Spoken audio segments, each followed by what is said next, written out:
Now that all your videos are disappearing from Facebook, all of our past videos are leaving and new videos are only staying on 30 days or more.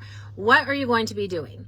So if you're like me and you have done a lot of live video, this presents an interesting dilemma. What are we going to do? But more than that, how can we kind of protect ourselves in the future? Because platforms can do whatever they want. They can change, and this is certainly not a change I ever saw coming. So personally, I've built a lot of my business on Facebook through live video, and there's a ton of trainings in my variety of groups. So if you also have this problem, let's talk about what you can do about it today, and then moving forward, like I said, how to kind of prevent or protect our businesses so that we're not putting all of the power into social platforms' hands, okay? So what's up, guys? It's Kathy Callahan coming in for your weekly social sales show, direct into social sales school for the woman entrepreneur today. That means this is not streaming anywhere else. That means this video will disappear in 30 days. Do you understand what's happening? This is the risk we're taking whenever we're just going directly live, like I'm doing on my phone, okay? So first things first, go ahead and comment below if you're catching this on replay. I know that you cannot be catching this any later than May 2025 because it will only stay up that long. It's an interesting place because it kind of feels like, should we keep doing live video because now it's not evergreen? Okay, go ahead and tag some friends too, by the way. Let's get some people over here. I think this discussion is going to be important. I don't know if I can tag people, and I don't want to try to multitask too much and take away from the content. So I want to share with you guys what I have been doing prior to ever thinking the videos would disappear and what I'm going to be doing moving forward. So first things first, I still love Facebook the most out of all the platforms, okay? However, I don't like the new changes because it's going to present a problem for me that did not exist before. So if you're doing live events or parties or classes or challenges and you present via live, you will have this problem as well. Prior to knowing this would be a problem, so roll back to like 2019, I started using YouTube. So comment below if you have ever downloaded videos and posted over to YouTube, okay? Now, before I had anything, guys, before I had an email list, before I had text, I'm talking 2019, all right? I had a Facebook personal profile, and I was doing parties, events, challenges for network marketing. And I, in my brain, was like, what if one day Facebook dies? I need to put these somewhere. I don't know why I thought that. So I started building a YouTube channel. And if you go to Kathy Callahan and you go to the old content, I have no idea even what I put over there. I think I just put a lot of parties over. Okay, we're back. So I put a lot of my parties over there. Hi, Deb. And now all my comments are coming through after my internet said it wasn't working. So that's great. Hi, BB. And you have a YouTube account and you've downloaded videos. Okay. So there's nothing wrong with that. In fact, if you have good content and you want to download, or if you guys have gotten those emails from Facebook, they're telling you how you can download all of your videos. You've got through like June 21st, 2025. Somebody can correct me on that. And they're teaching you how to basically download everything you've done on Facebook into a Google Drive. So if you do have good past content, what I used to do is one at a time, download a video, upload it over to YouTube. Once I kind of learned about other streaming software, I used StreamYard, right, when I'm on my computer to do a party and also go over to YouTube at the same time. But what about times like this, when you're on your phone, in your car, on the go, or you just want to go live and you're not using StreamYard? So what you can do is all the past videos, Facebook is making it easier for you to download them all at one time, save them to a Google Drive is one of the options. Now, are you just going to save them in a drive? If you do put them over to YouTube, this is just one option. If you put them over to YouTube, what's cool about YouTube, number one, it's free, so there's no complaints there. Number two, it's searchable. Okay, so when people go to Google, a topic, they're not finding your Facebook videos. I have done so much great content on Facebook and it doesn't get much views. And I'm like, oh, I've got to learn this SEO stuff. I build a lot through warm market, word of mouth. If you want cold traffic to find you, right, and you've got your Facebook algorithm kind of optimized, Facebook might be pushing your content to cold traffic. But for the most part, we get most of our results on Facebook from our warmer market or the connections we've made. YouTube is different, okay? So if one of the steps you wanted to take was to explore, one of the steps that I did was I went and started a YouTube channel and I just uploaded my videos. I did not yet know what to do from there.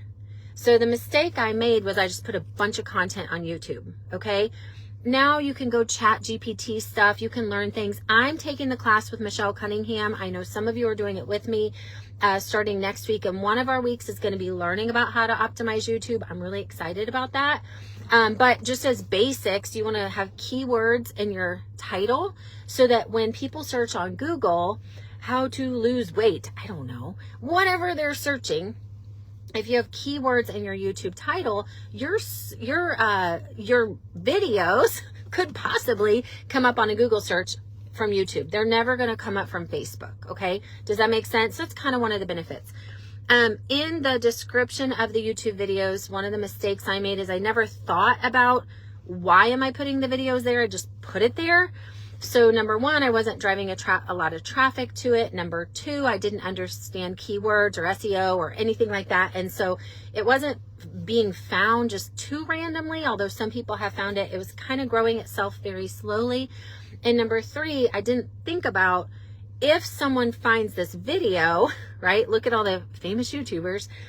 Am I guiding them on what steps to take? Remember how in parties we say we got to tell people what to do. So right now I might say, hey, if you're here, comment live. If you're on replay, say replay. Well, on YouTube, you might be doing things like, hey, if you're watching this on YouTube, go ahead and hit the subscribe button. So in our brains right now, we're starting to think if moving forward, we're going to go a little bit more omnipresent with our content. We might want to start thinking about, okay, whether you're watching this on YouTube, LinkedIn, whatever, what are kind of the call to actions? And then you might say something like, if you want to learn more, check the description of this video. Not thinking about that, my descriptions on YouTube don't have a lot of call to actions or next steps. So I'm going to be optimizing my YouTube channel, doing better. I don't think this video is all about YouTube. That's not my point here. My point here is, can we multi-purpose? Can we make better use of the work we're doing? And so one of the things I'm really, really, really glad I did years ago was start downloading videos and putting them on YouTube, and then got even smarter, used StreamYard, and it's worth the money if you know how much time it takes to download, upload, blah, blah, blah. Using StreamYard, I think I might still have a StreamYard savings connection. It was like really cheap for my impact makers. If you guys are not using StreamYard, you want some credits, I know at least I have credits for like your first month. Just type in the comments below if you want StreamYard connection. But StreamYard is a streaming service that you can go to 3 places at once, up to 8 places at once. And if going forward, you're going to keep presenting a lot on Facebook, knowing it's all going to disappear, you might consider going live on StreamYard so that you can push it over to Facebook and YouTube. You can even do Instagram and TikTok, or not TikTok, Instagram and LinkedIn at the same time through StreamYard. Kind of crazy, okay? The downside is StreamYard does not allow you to go into your groups. All these little asterisks we're trying to figure out, okay? So I go over to my business page when I'm doing StreamYard. If you guys need this kind of help, get into my VIP community so we can be having these discussions. We can help you figure out what's going to work best for your business. It is a 30-day free trial right now on Social Sales School VIP Club. So if you want that, type trial. We Zoom together every week. And anything I'm not an expert in, I take a class. That's why I'm going into Michelle's class, so I can learn more about Instagram and YouTube and more about repurposing content than I have already been doing myself. Okay. So talk to me about it. How are you going to handle it? Something we talked about last week, food for thought.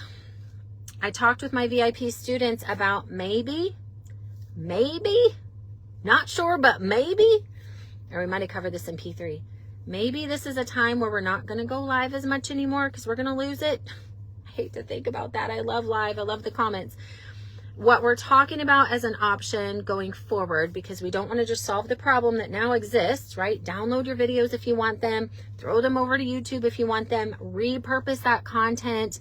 If you need that content in your group and it's going away, download it and then upload it as a recorded video, or just let it all go. Don't know. But going forward, another option besides using StreamYard to a business page and also to your YouTube, omnipresent if you have other platforms, is, this is a possibility. We're discussing. How do you guys feel about this? Pre-recording, not my favorite. They'll save you a lot of time.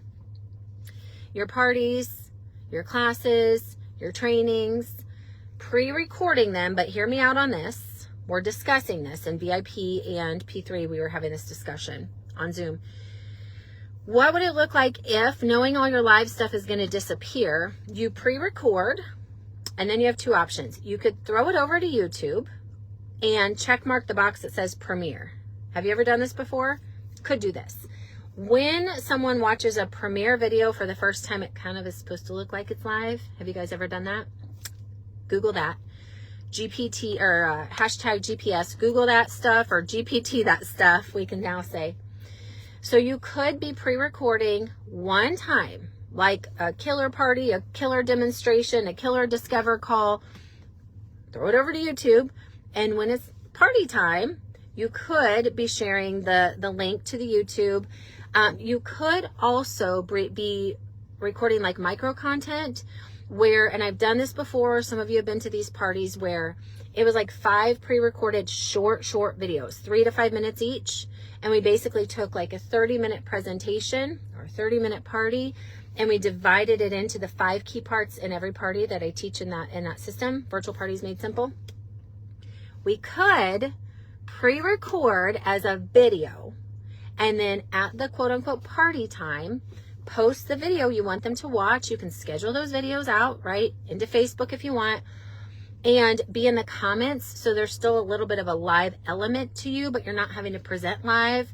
Might save you time. If your life's like mine right now, it might be a solution to not being able to go live all the time when you think you're going to be able to. But then also you don't have to show up and present all the time.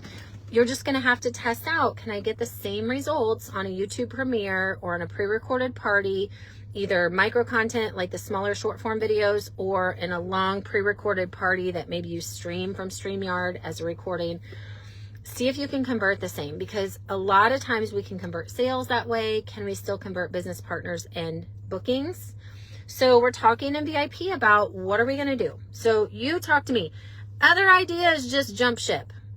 Be like, screw it all, I'm going somewhere else that allows me to go live and doesn't delete my content. But to wrap this video out, that could change. Maybe you go Instagram live and you rebuild everything you've built over there, and then all of a sudden Instagram's like, all your live videos going away. Maybe people aren't digging into that old content.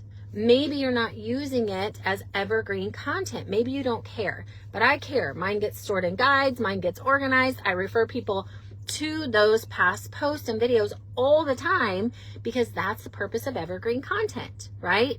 So one thing you guys can really start to consider is, how am I using video? What will make sense? And let's land with this. And I don't see any more comments. So comment below if any of this is like interesting or helpful, or thoughts you've had. May not be as big a problem for some people. It's a huge problem for me, because 6 years of business has been built through live video. We learned a long time ago that we don't own this platform. Remember the wake up call we got when it like disappeared? We go to log in and it's gone. Were you there on a Monday when it just Facebook shut down for like 6 hours? I had a jewelry party that night. I remember the panic only for a second, because then I was like, ding, ding, ding. I have built an email list from the people in this group. So I instantly emailed them, said Facebook is down. We're going to do the party via Zoom. Okay.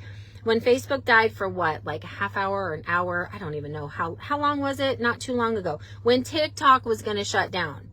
We don't own these social platforms. People lose groups that have 20,000 people in them. People lose personal profiles, whether they built or not. Last and best tip I think I can give you guys is be building your own list, okay? I'm not saying the names that are in your network marketing company, because your network marketing company can also change and disappear, okay? You might decide to make a change, right? I'm not saying, oh, I have a group of people or I've got 1,000 followers over here. I'm saying your list. I'm like this. Hey, Linda. Hey, BB. Hey, who else is on? Deb, show me your list. Like this, I want it in a Google sheet. Like this, I want to see every single name on your list. I want to see any kind of contact information you have for them. Do you have their email? Do you have their phone number? Do you have, are you connected with them on any social platforms? Because if you have your own list, now you're a business owner who owns a list of people.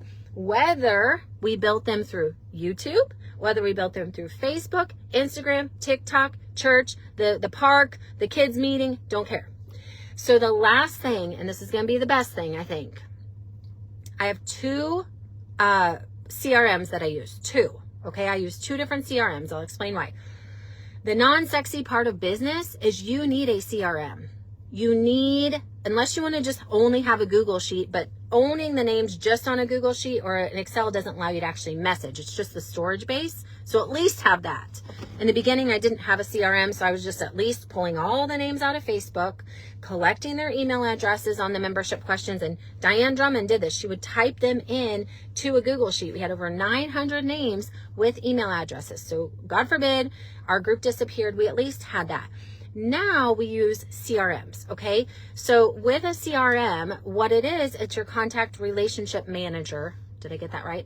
And you'll be able to store your contact names, how you're going to talk to them, what information you have on file for them, and you'll be able to push out messages. So one of the biggest things I'm going to learn, and for those of you taking that class with me and Michelle, if you're not there yet and you don't know what I'm talking about, it's Social Media Superstars class. It's like a 6-week class. One of the things I learned from her a long time ago was build your email list. She told me I needed an email list of 10,000 people. So it got me in 2020 thinking, because I had already done business for 1.5 years before I met her. Okay. had completely rebuilt my network market. I was doing huge things, but not one name on an email list the way she was teaching me. So then I started thinking, okay, so the CRMs, the contact relationship manager, I was like, okay, oh, if they watch a video on YouTube, that means nothing. Dude, it's vanity metrics. You watching this does not mean anything. If you don't comment, I don't even know that you watched it. I might see views. I might see some metrics. Who do I know to follow up with? Who do I know to connect with? So you can pull, one of the CRMs is our Social social software, okay? One of the CRMs, and now you can use it on 5 platforms. One of them will export, like take your name of the people who are on the social platforms and pull those names out and put them into your CRM. And it happens on automation if you want it to, okay? It can happen manually if you want it to, depending on what platform you're on. Facebook, we can do a lot of automation. One of the CRMs I use for social media is a Social Social. Now, we have made some big changes starting today with that software. And we were going to do a big challenge next week, and I'm not ready. I'm just going to be honest with you. So right now, I'm just kind of working with our current users. We're announcing this new plan. And if you are one of the people who want to talk to me, I'm not doing a mass push for new sales in that software yet, because I feel like everybody needs to get like success with the new platforms that are available now. I need to test it more. But the CRM, what it does is it can say, okay, here's all the people that have commented on your Instagram. Here's all the people. And then you can pull those names out. Now, your goal will be not just to have their name on a sheet. It will be, okay, well, they're accessible to me on Facebook, but what if Facebook goes away? So it'll be, how do I collect emails from these people? On YouTube, they're viewing it. How do I collect emails from these people? So we will do something called an opt-in. Maybe advanced, but it's time for us to step up a little bit in business. We can't avoid this anymore, okay? So I actually use a different CRM. It's a white label of a big, well-known CRM called Go High Level. May never have heard of it. A lot of you are actually using forms of it, whether you know it or not, and they're just labeled versions of the same software. I use that software more for my like opt-ins, landing pages, social media websites, my emailing, because it's a little bit cleaner and more advanced on that side. So I'm still using 2 because our social media software does something that nothing else does, But to be honest, our funnels and emails are not up to par with high level. So if you need referrals, reach out to me. I am happy to refer you to the software in both cases that I use. You got to ask yourself, what do you guys need? You have to be list building. Please type in the comments below. The biggest thing we have to take away is, even if all our content goes away, God forbid, the whole platform dies, all the videos go away, Instagram is no longer fun to you, I don't freaking know. How do you talk to these people? And in 2 seconds, you guys, I can get a message into 9,000 plus inboxes. And I might say something like, I'm done over here, I'm going over here, or this is what I'm trying, do you want to do it with me? And that takes all the stress in the world off, okay? Email is still a very, very, very effective way to stay connected with people. It is certainly not a connection, two-way conversation community like our Facebook groups. So we learned a long time ago, we build our Facebook groups and we build our email list. It does not become an or. We need to be building that email list. So if you build the list first and you want to drive them to a group, or if you build the group first and then you want to collect their emails, we have to be doing it. We have to level up in business. Change is going to happen. It sucks. It hurts. We're going to cry. I'm going to be mad for a long minute, and then we're going to figure it out. So if you need help with anything you learned today, I am not the expert in conversion on these other platforms yet. That's why I'm taking Michelle's class. I'll be sharing with you guys how to convert if you push your content to those other platforms. Facebook is my conversion platform, but I have learned how to collect names and drive them from YouTube to my group and convert, okay? So I'm excited to learn more in the class that I'm taking about how to convert through my email list, not just drive traffic to a live event, because I am trying to get away from live video more, not because I don't love it, but because my life is tough right now with being able to show up. So thank you guys for letting me show up. And I want you, as we close out, if you're not in VIP community with me yet, I'll give you a 30-day trial to that community. It is $37 a month after that. Just type the word trial. We can Zoom together every single week. You can collaborate, connect, take my social systems, all the expertise I have, and then collaborate and learn along the way. All right. If you guys have any questions, drop them below. Thank you for your time and flexibility on how I show up continually in life. And per the usual, turn your excuses into your reasons and go take messy, massive, imperfect action. Okay. Bye for now.